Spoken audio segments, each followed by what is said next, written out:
Toka Tanga kunako skimu ya umwagiliaji Mombo.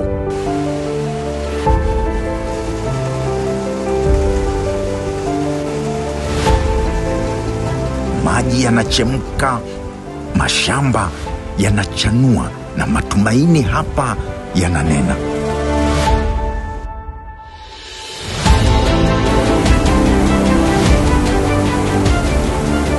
Nyakati za pwani, Kibaha, teknolojia ya umwagiliaji inabadilisha sura kabisa ya kilimo.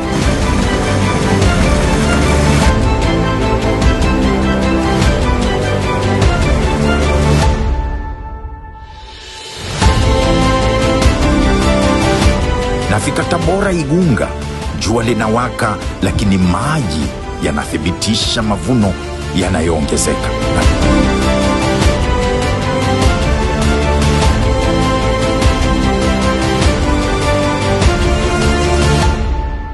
Teremkia kusini kunako Songea, Rukwa, Songwe na Mbeya.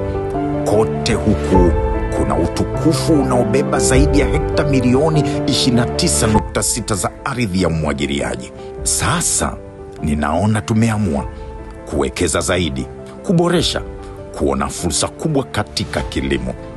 Na hapa tunazalisha sio tu chakula, bali pia ajira kwa vijana wetu, biashara zinazochochea uchumi, usalama wa chakula kwa kila Mtanzania na heshima kubwa kama taifa linalojitegemea.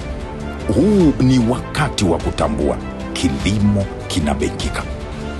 Na pale unapozungumzia maendeleo ya kilimo, kuna jina moja tu linasimama imara: TADB, Benki ya Maendeleo ya Kilimo Tanzania. Sisi ni chachu ya mabadiliko. Sisi ni nguvu ya wakulima. Sisi ni Tanzania inayolima kisasa, inayoiota kesho bora. TADB, tukilima kwa maarifa, tunavuna maendeleo.